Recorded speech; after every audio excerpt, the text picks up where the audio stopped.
રાષ્ટ્રીય સેવાદળ અધ્યક્ષ ભાઈ શ્રી લાલજીભાઈ, ગુજરાત ખેડૂતના આગેવાન અને પ્રદેશના પ્રમુખ ભાઈ શ્રી પાલભાઈ આંબલિયા, જિલ્લાના પ્રમુખ ભાઈ શ્રી કરશનભાઈ, અમારા સોમનાથ મત વિસ્તારના લોકલાડીલા ધારાસભ્ય ભાઈ શ્રી વિમલભાઈ, ભાઈ શ્રી રામસિંહભાઈ, અશ્વિનભાઈ, મંચ તમામ મહેમાનો, શહેર પ્રમુખ ભાઈ શ્રી ઉપાધ્યાય, બહેનો ભાઈઓ અને ખાસ કરીને પત્રકાર મિત્રો અને પહેલી વખત તંત્ર પણ જિગ્નેશભાઈના સ્વાગતમાં એટલું બધું ખડે પગે છે એટલે એમનો પણ આભાર માનીએ. આપ સૌને ખબર છે કે દેશમાં પાર્લામેન્ટની ચૂંટણી થઈ. મને એમ લાગે છે કે દેશના પાર્લામેન્ટના વિપક્ષ નેતા રાહુલ ગાંધીને હોય કે સામાન્ય એક કોંગ્રેસનો કાર્યકર હોય, એનામાં જે ઉર્જા છે એ આ વખતે અનહેરી ઉર્જા અને જાણે ગઠબંધન જીત્યું હોય એવો લોકો પણ વ્યવહાર કરતા થઈ ગયા. એટલે જિગ્નેશભાઈને રાજકોટ વાસીઓ પીડિત થાય તો સીએમ ને બોલાવાને બદલે, એમને ફરિયાદ કરવાને બદલે જિગ્નેશભાઈને હવે ફરિયાદો આવે છે આખા ગુજરાતમાંથી. આ ફરિયાદ પાલભાઈને આવે છે. મને એમ લાગે કે શાસન બદલી ગયું,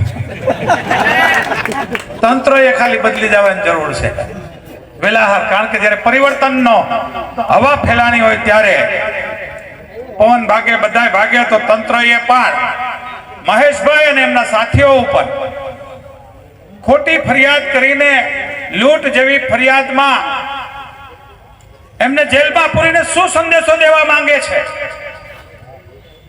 દબાવી, ધમકાવી, ડરાવીને રાજકારણ કરવું, મત લેવા, ક્રાંતિકારી માણસને દબાવી દેવો, કયો એંગલ છે એ પણ અહીંથી તંત્રને પૂછવાનું મન થાય. જૂઠી ફરિયાદ હોય અને એમાં પણ લૂંટ જેવી ફરિયાદ, જેથી કરીને કોઈ પ્રજા પોતાનો અવાજ ના ઉઠાવી શકે. જે આ વિસ્તારમાં ધારાસભ્ય તરીકે લડ્યા હોય, આ વિસ્તારનો આગેવાન હોય, એમની ઉપર પણ જો ખોટી લૂંટની ફરિયાદ થાય તો આમ જનતાનું શું થાય? અહીંયાથી વાત થઈ એમ લૂંટારો કોણ?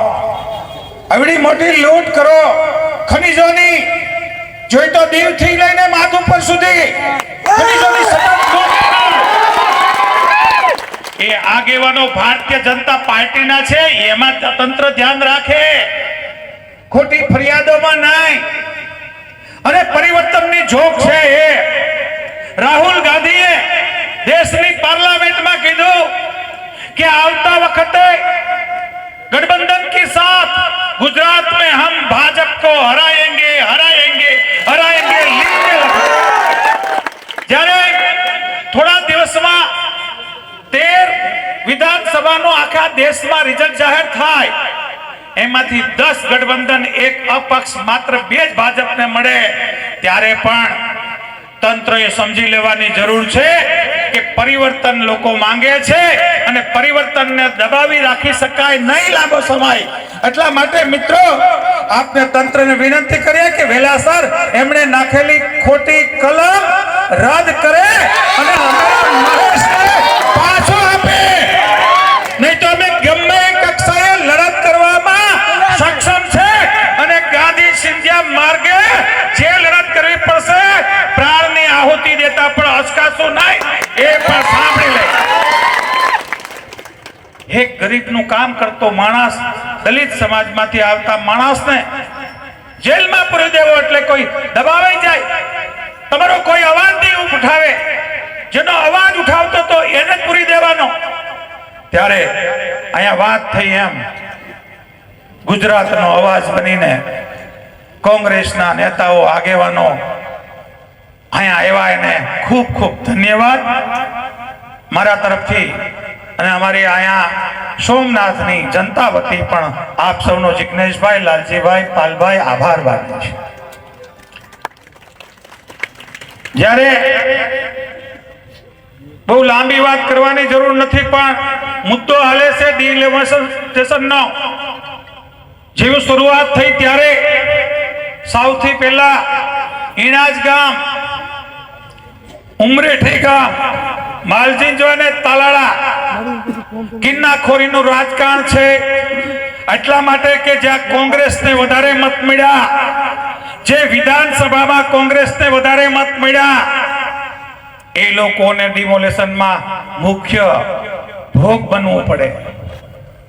ત્યારે કોંગ્રેસને માનનારો માણસ એમ માને છે કે દરેકને રોજી રોટી મળવી જોઈએ. સરકારની ફરજ છે કે એમને રોજી રોટી આપે, એમની કેબિનો પાથરણા દુકાનો તોડીને બેરોજગાર કરવાનો ધંધો બંધ કરે, એમ અહીંયાથી અપીલ કરીએ છીએ. ઘર વિહોણાને ઘર આપવું એ સરકારની જવાબદારી છે. ત્યારે ઘર માલિકને ઘર વિહોણો કરી નાખે, ગરીબ માણસને રજડતા કરી નાખે. અને આપણે જીતેશભાઈ ખબર હશે કે ઘુસિયા ગામ ત્યાં 12 દલિત પરિવાર આઝાદ ભારત પહેલા પોતાના મકાનમાં રહેતા હતા. એમને સૌ હકની સનદો આપવાને બદલે, એમને સ્થાયી કરવાને બદલે, એમને કોઈ પણ વળતર આપ્યા વિનાના એમને રોડ ઉપર ભક્તા કરી દીધા. એમાં કેન્સરનો દર્દી પણ હતો. તંત્ર એટલું નિર્દય થાય એ માનવાનું પણ ના આવે, એટલું નિર્દય ચાલે છે. ત્યારે લોકોએ જાગૃત થવાની જરૂર છે. 4 સંબંધવાળાના મકાન પાડે માલ ઝીંચવામાં એક ખેડૂત ગોડાઉનની અરજી કરે, એમને સબસિડી આપવામાં આવે ત્યારે બાગાયતી ના અધિકારીએ એનો જીઓટેગ કરે, એની માલિકીની છે કે કેમ એ જગ્યા એ પણ જોઈ. બીજી બાજુ સ્ટેટ હાઈવે વાળા આવીને એ ગોડાઉન પાડી નાખ્યા. તો યા તો તમારા પીડબ્લ્યુડી ના માણસો ખોટા છે, યા તો તમારા બાગાયતી વાળા ખોટા છે. એ તો ઓન રેકોર્ડ છે. શા માટે એના પગારમાંથી પૈસા વસૂલ કરીને ખેડૂતને વળતર ના આપવું અને એને સજા ના કરવી? શા માટે સનદવાળા મકાનને પાડી નાખે એના ઉપર પોલીસ ફરિયાદ નથી લેતા? જ્યાં પોલીસ ફરિયાદ લેવાની જરૂર છે ત્યાં તંત્રએ પોલીસ ફરિયાદ લેવી જોઈએ. અહીંયા અમારા આગેવાનોએ ખૂબ વાત કરવાની છે. ત્યારે ફરીથી અહીં એક વખત તંત્રને અપીલ કરો કે અમારી ખોટી લૂંટમાં અમારા જે પણ મિત્રોને તમે બંદીવાન કર્યા એમને તાત્કાલિક અસરથી તમારી કલમો પાછી ખેંચીને કે જે થતું હોય તે કાનૂની રીતે એમને પરત કરો, એ અમારી માંગણી છે. રોજગાર બચાવો, રહેઠાણ બચાવો. રહેઠાણ ગાયોની વાત કરનારી સરકારે આ જિલ્લામાં લગભગ 1000 ગૌશાળાઓ એટલે કે ઢાળિયાઓ પાડ્યા છે. ગાયો ઉપર અત્યાચાર કરે અને એ આપણે પેલા મીડિયામાં એ જોતા જશો કે ગાયોને જાતે તંત્ર વાળા છોડીને કાઢી મૂકે છે. અને ગાયો ઉપર ની વાત કરનારાઓ ગાયોને પણ દુખી કરે છે, પ્રજાને દુખી કરે છે અને એને બેરોજગાર કરે છે, ઘર વિહોણા કરે છે. એમને ફરીથી અપીલ કરું છું કે આવું ના કરે, નહીં તો આ વિસ્તારની પ્રજાએ મોટું અને જલદ આંદોલન કરવાની ફરજ પડશે. એમાં અમે પાછા વળીને જોવાના નથી.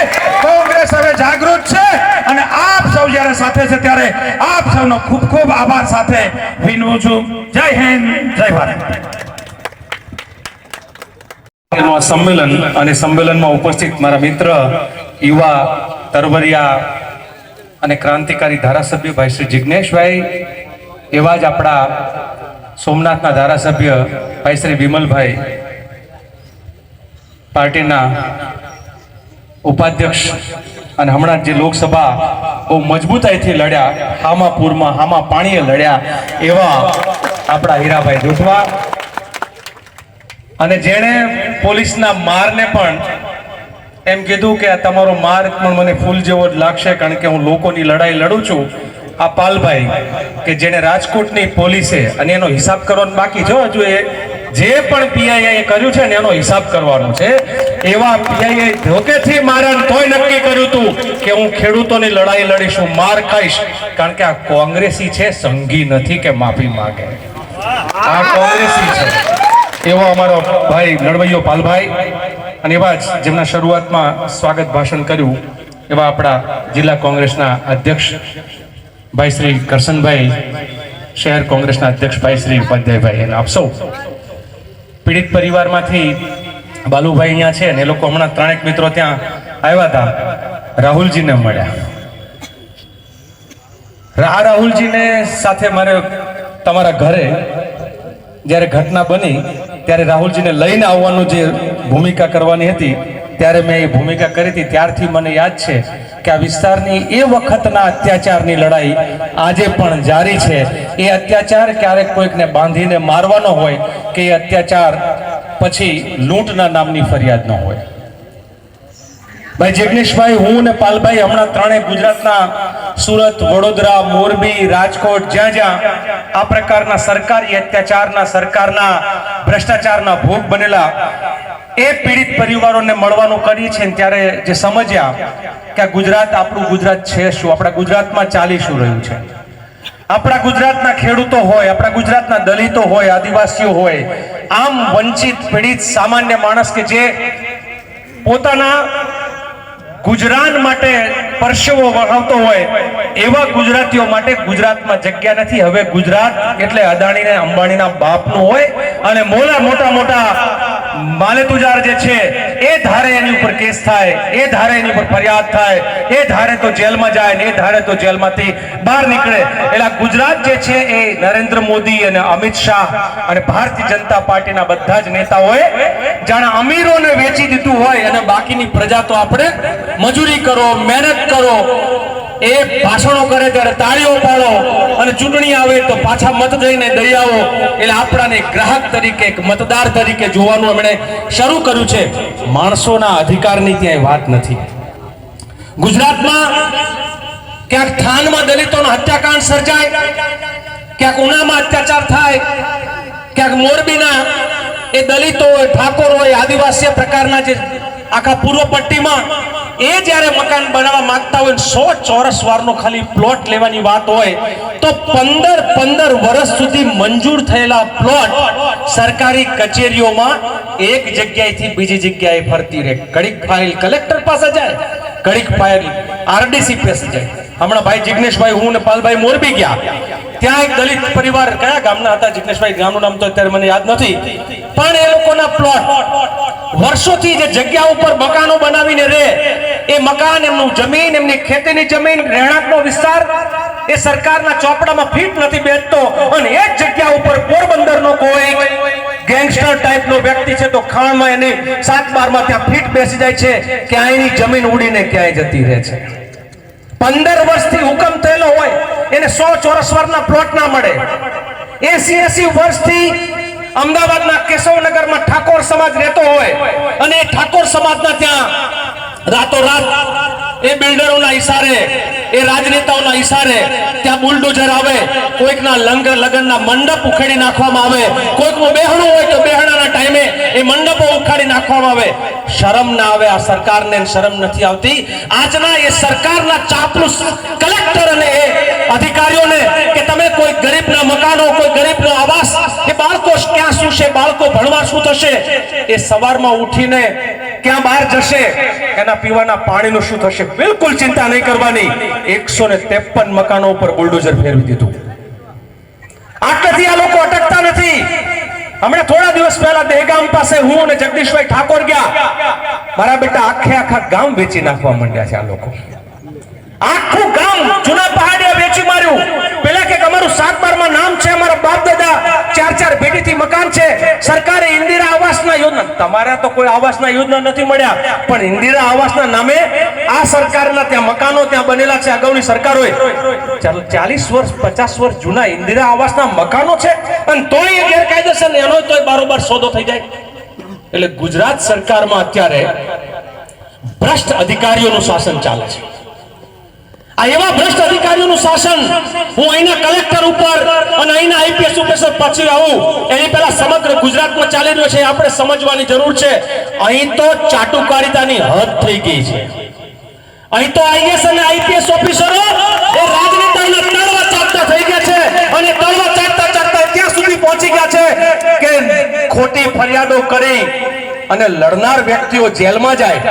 એના જેવું છે. હમણાં અમદાવાદમાં બન્યું, તમે જોયું છે કે કોંગ્રેસના કાર્યાલય ઉપર ભાજપના ગુંડાઓ હુમલો કરે.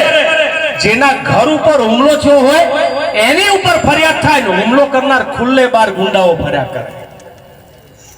આ પ્રકારની આખી એક વ્યવસ્થા અમે જિગ્નેશભાઈ પાલભાઈ ત્યાં જ્યાં જઈએ ત્યારે કહીએ આઈએસ ઓફિસર ને પૂછ્યું હમણાં એક કલેક્ટરને કે તમને રાતે ઊંઘ આવે છે ખરી?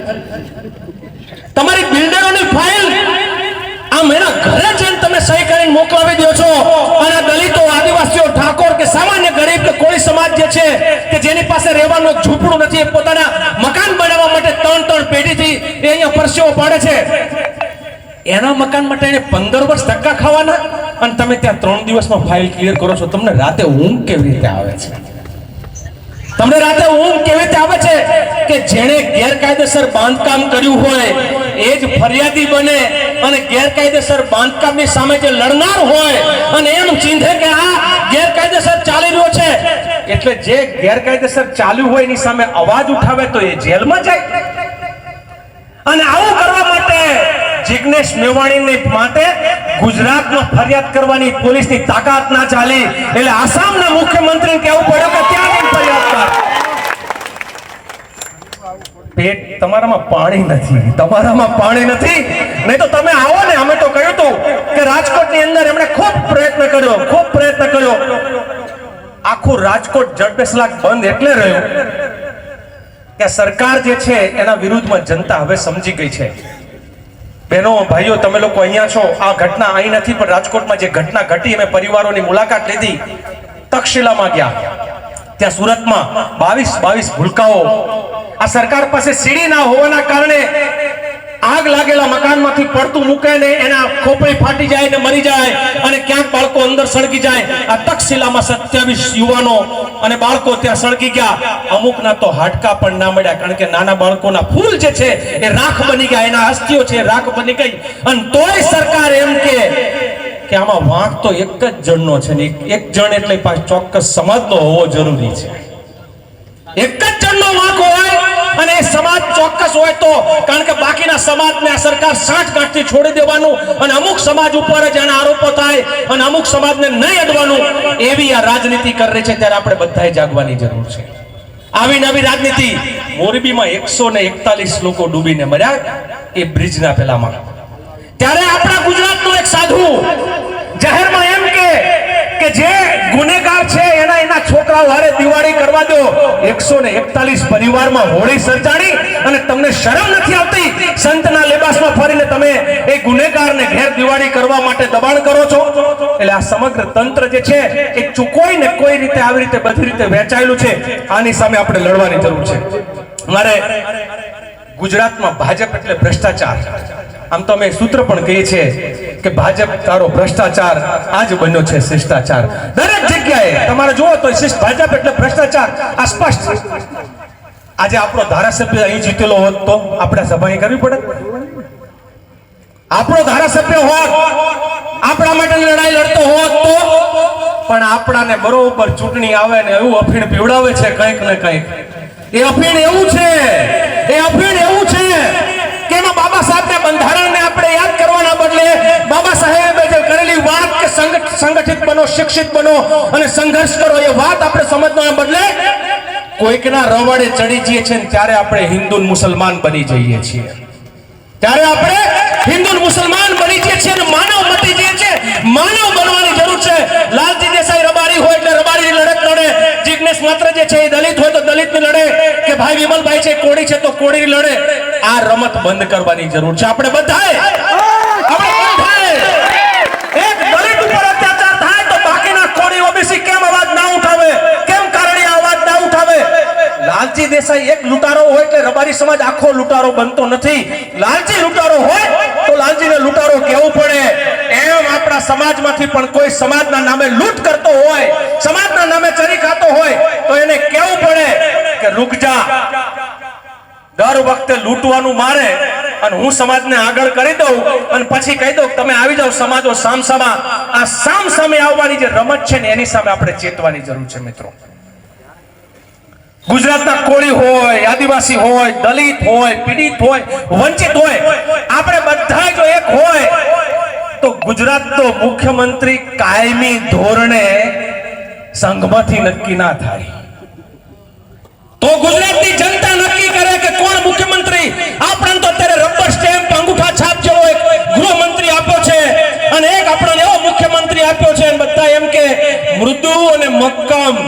આમ તો માંદો અને મળદાર, ઢીલો અને ઢસ એવા મુખ્યમંત્રી કે જે પોતે કશું નિર્ણય ના કરે અને એટલે પછી ગીર સોમનાથનો કલેક્ટર જે છે એ પોતે એમ માને કે હું અહીંનો સીએમ છું, આ મારું રજવાડું છે, હું અહીંનો રાજા છું એવું એ માની બેસે છે.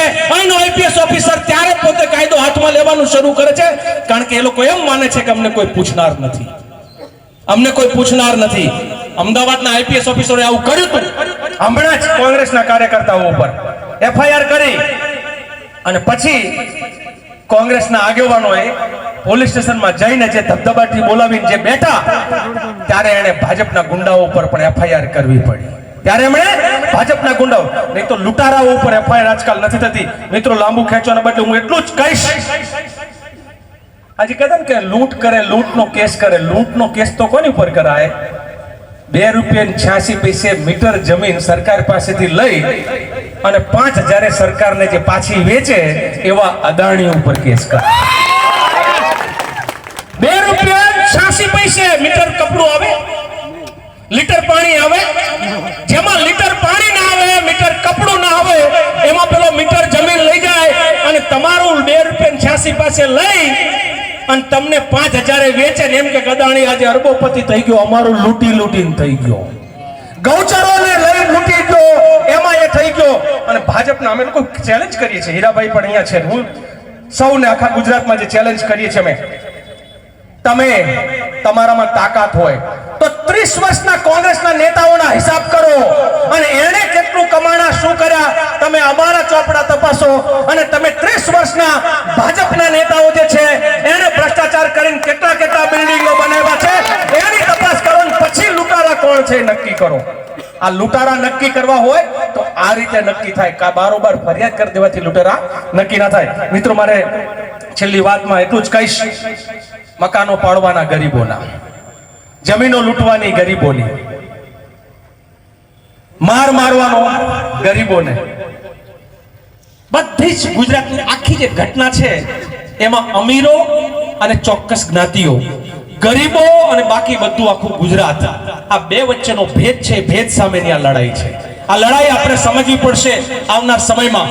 હું ચોક્કસ કહીશ કે મહેશભાઈ મકવાણા અને સાથીદાર મિત્રો ઉપર જે એમણે કેસ કર્યો છે, જેમ આજે આપણા 5 જણા હમણાં બહાદુર કોંગ્રેસના કાર્યકર્તાઓ આજે કોર્ટે જમાનત આપી, એટલે આપણે ગુજરાતની ભાજપ સરકારે કોંગ્રેસ કાર્યાલય પર હુમલો થયા પછી કોંગ્રેસ ઉપર જે ફરિયાદ કરી હતી એ કેટલાય દિવસ જેલમાં હતા. આજે હાઈકોર્ટે કીધું જેના ઘર ઉપર હુમલો થયો હોય એની ઉપર ફરિયાદ ના હોય, એ કાંઈ એની પર લૂંટની ફરિયાદ ના હોય, એની ઉપર મારઝૂડની ફરિયાદ ના હોય. મારા ઘરે કોક મન મારવા આવે, તમે મારવા મારા ઘરે આવો તો હું બેહો પોટા મારું ખરો, કારણ કે મને 100 બચાવનો એ હક મળેલો છે. આ હકમાં એ લોકો લડ્યા છે. તો આવી લડાઈમાં લડેલા લોકો આજે છૂટ્યા છે, એટલે આપણા કોંગ્રેસના કાર્યકર્તાઓ માટે એક વખત જોરદાર તાળીઓ કે બહાદુરીની જેમ લડ્યા છે. આવું ના આવું અહીંયા થાય, કાલ ઉઠીને જરૂર પડે તો જેલમાં જવાની તૈયારી સાથે, આંદોલન કરવાની તૈયારી સાથે હીરાભાઈ જોટવાએ જે શરૂઆતમાં આહવાન આપ્યું છે કે લડશું પણ ઝૂકશું નહીં, લડશું પણ ઝૂકશું નહીં. પાલભાઈએ જે કીધું 3 વર્ષ, મને તો લાગે 3 વર્ષે નહીં. કેમ ખબર છે? કારણ કે ઉપર એમને 2 હાથમાં 2 કાંખમાં ઘોડી, એક નીતિશ કુમારની ઘોડી ને એક નાયડુની ઘોડી, આ 2 ઘોડી ઉપર ચાલનારો નરેન્દ્ર મોદી અને એની સરકાર છે. એને 12 મહિના પૂરા ના થાય અને 12 મહિના પૂરા ના થાય એટલે ભારતનો ગૃહમંત્રી ખુદ જેલમાં જાય અને જેલમાં જાય એટલે ગુજરાતની સરકાર તરત ઠેબા ખાઈને હેઠી જાય અને ત્યાર પછી કોંગ્રેસની સરકાર એટલે કે ગુજરાતની જનતાની સરકાર બને અને ત્યારે ગુજરાતમાં લોકોનું શાસન આવશે, ભ્રષ્ટાચારીનું શાસન જશે. આની સામેની આ લડાઈ છે. આવી લડાઈ લડવા માટે અને ભારત માતાની જય અમને તમને જોરથી કહું. આ પેલા ભાજપિયા બોલે વિના બોલતા હો તમે, હરેક મહેતા કી એમ નહીં. ભારત માતાની જય દિલથી બોલાય, નાભીમાંથી બોલાય અને એવી ને જય બોલીએ 3 વખત સનાતન સંસ્કૃતિ વાળી. હું કહીશ બોલો ભારત માતા કી, તમારે 3 વખત જય બોલવાની. આ જયકારો છે કલેક્ટર કચેરીમાં જવો જોઈએ, આ જયકારો મુખ્યમંત્રીની કચેરી સુધી આઈબી દ્વારા પહોંચવો જોઈએ. બોલો ભારત માતા કી, 3 વખત બોલો ભારત માતા કી. આ જો જયકારો 3 વખત હડંગ જય જય જય. બોલો ભારત માતા કી, અંબાણી પોલીસનો દંડો તોડે, સંઘી ભાજપીનો દંડો તોડે, એમનું કામ દંડા લઈને તોડવાનું ને આપણું કામ ઝંડા લઈને જોડવાનું. એટલે હું કહીશ કે વો ડંડે સે તોડેંગે, તમારે કહેવાનું કે હમ ઝંડે સે જોડેંગે. એમનો એક રંગો ઝંડો, દો રંગો ઝંડો બધાને તોડે, અને ભારત દેશનો ઝંડો, કોંગ્રેસ પાર્ટીનો ઝંડો અને રાહુલ ગાંધી જે ભારત જોડો યાત્રા લઈને નીકળ્યા હતા, એમ આપણો તિરંગો ઝંડો દેશનો સૌને જોડે. એટલે હું એમ કહીશ કે વો ડંડે સે તોડેંગે, તમારે કહેવાનું હમ ઝંડે સે જોડેંગે. અને બીજો નારો કે उनके हाथ में डंडा वड़ू. અને બીજું છે કે मेरे देश का झंडा तिरंगा नहीं चलेगा दोरंगा. दोरंगो झंडो કોનો હોય? दोरंगो झंडो કોનો હોય? ખડામાં બે રંગ વાળો લઈને ગળામાં પહેરીને કોણ નીકળે? ભાજપ વાળા નીકળે.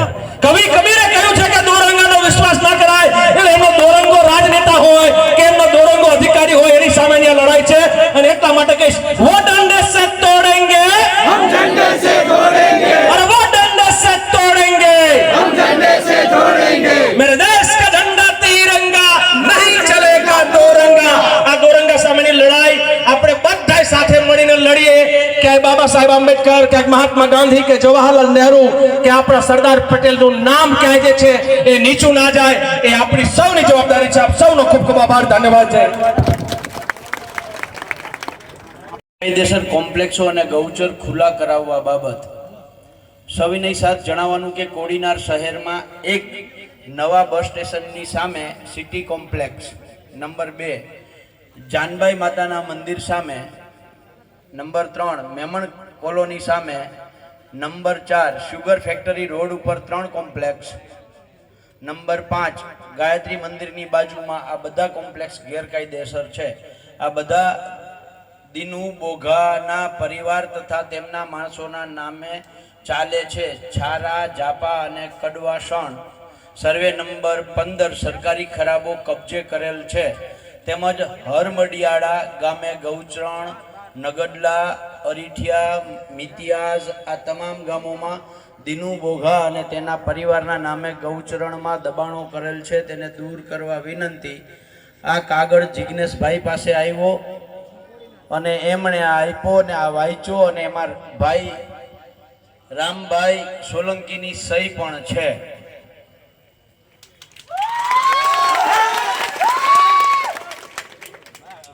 આ 7/12 બન્યા છે. આમાં ક્યાંક ને ક્યાંક ભૂલ છે. ઓફિશિયલી એ જે કાગળ બનાવનાર છે એ કાયદેસરના ગુનેગાર છે. જેની જવાબદારી હતી સર્વેયર થી લઈ અને કલેક્ટર સુધી, જેને 15% ક્રોસ વેરીફાઈ કરવાનું હતું, આ તમામેમાં જવાબદાર છે. તાકાત હોય તો એ જે આ ખોટા દસ્તાવેજો તૈયાર કરીને ગયા છો એમની ઉપર FIR કરીને દેખાડો તો અમે માનીએ તમે સાચા છો. તમારામાં તાકાત હોય તો અહીંયા દરેક ગામની અંદર પાક વીમાનું ક્રોપ કટિંગ 2016, 17, 17, 18, 19, 20 માં થયું. એ ક્રોપ કટિંગના આંકડા મુજબ હેક્ટરે 60,000 રૂપિયા વેરાવળ તાલુકાના એક ગામના એક ખેડૂતને પાક વીમો મળે એમ છે.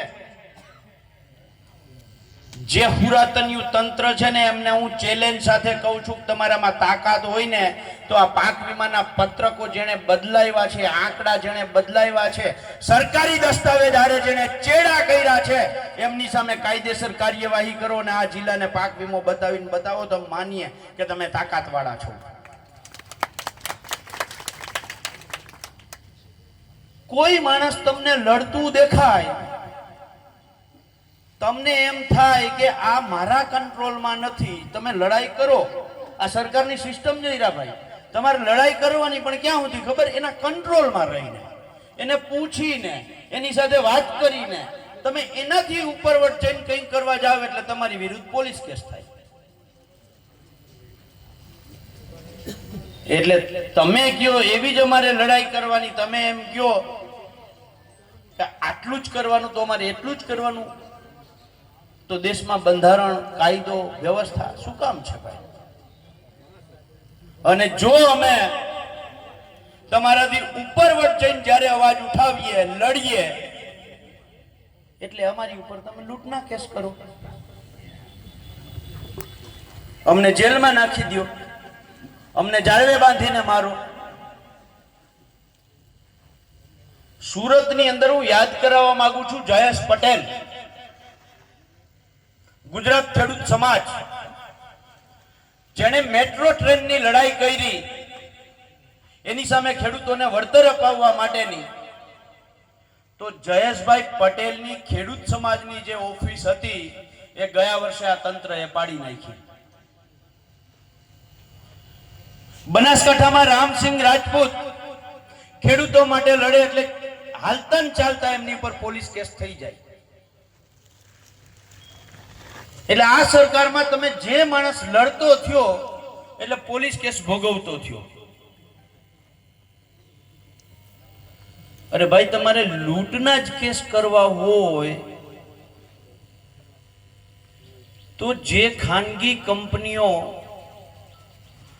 ગૌચર દબાવી લીધા છે, આ રોડ જ બાજુમાં જે રોડમાંથી અમે આવીએ છીએ એ રોડ વાળાએ જે સરકારી ખરાબાઓ લાગતા વળગતા નેતાઓએ દબાવ્યા છે એ ખાલી કરી આવીને દેખાડો ને, એના કારણે રોડ અટકેલો પડ્યો છે. ખેડૂતોને ત્યાં તમે જેસીબી મોકલીને એનું મકાન પાડી નાખો છો. જે નેતાઓની જગ્યા છે એ ખુલ્લી કરો ને ત્યાં રોડ કરો ને.